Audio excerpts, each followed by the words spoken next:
Hey guys, it's Max again, and before we get into this video, I just want to make sure everyone here has watched the first video in the Exfil Dev Diary series. It's pretty important because most of the mechanics we're going to go over here are expanding upon what I mentioned there. So you're kind of missing out. Plus, it's kind of an episodic experience. I'm building a mini-series here, So anyway, just check that out if you hadn't seen it. But either way, I hope you guys enjoy this video. Let's get right into it. Alright, today's topic is going to be about exploration in Exfil, and how the tile system that I mentioned in the last video helps out with bringing kind of that sense of wonder, danger, and a little bit of fear that keeps the pressure going throughout the game. It's a really important aspect of keeping things moving, keeping turns fast, and having players stay on their toes.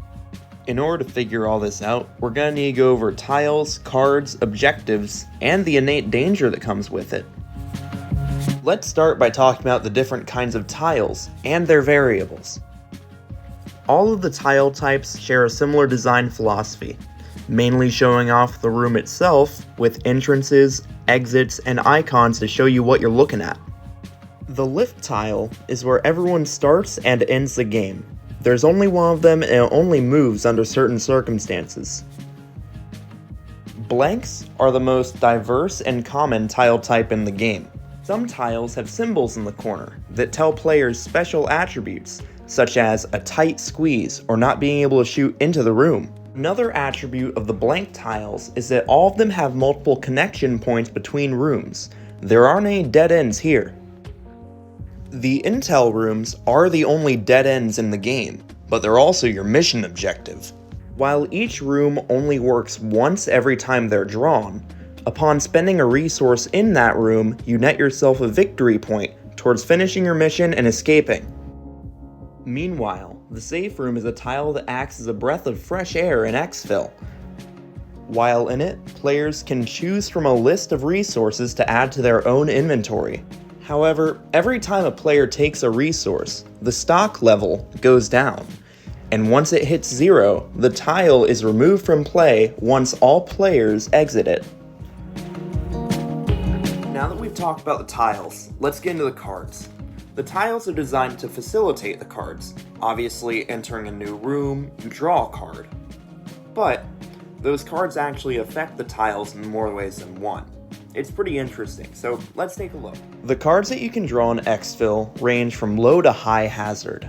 You start with the low hazard cards, but as the game goes on, you add high hazard cards to that deck.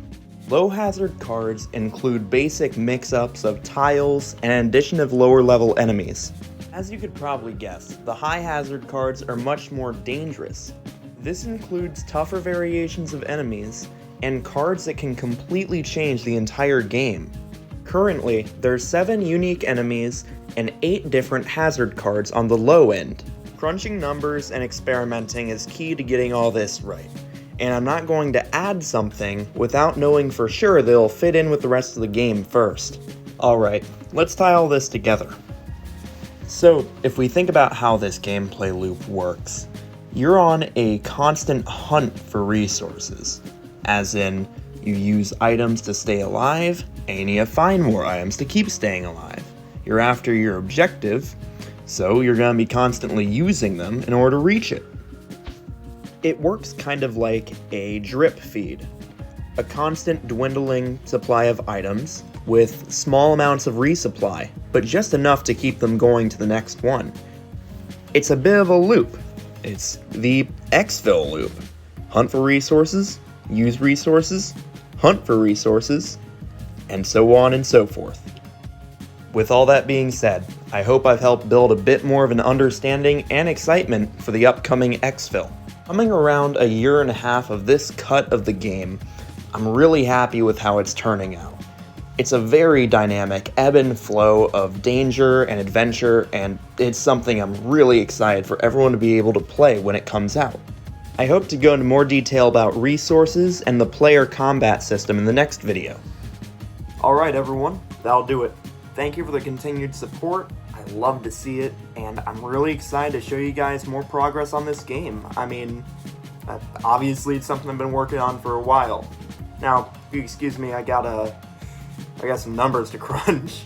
Alright, have a good one.